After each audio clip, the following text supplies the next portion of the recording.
अस्सलाम वालेकुम नाज़रीन, मैं हूं M A Wajid. 7H news में आपका खैर मकदम है। भोले भाले मासूम अवाम को कोर्ट में नौकरी दिलाने का झांसा देते हुए उन्हें लूट लिया गया।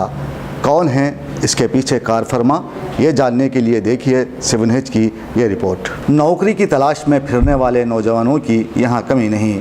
अगर कोई उन्हें सरकारी नौकरी दिलाने का दावा करे तो नौजवान अपनी जमा पूंजी उस पर निछावर करने के लिए तैयार हो जाते हैं। ऐसे ही एक वाक़ये में पुलिस ने एक साबिक़ कांस्टेबल के अलावा एक दीगर शख्स को भी गिरफ़्तार कर लिया है, जो अवाम को कोर्ट में नौकरी दिलाने का झांसा देते हुए 12 लाख रुपए हड़प लिए थे। जब वो इस काम में नाकाम हो गए तो मुंह छुपाकर फिरने लगे।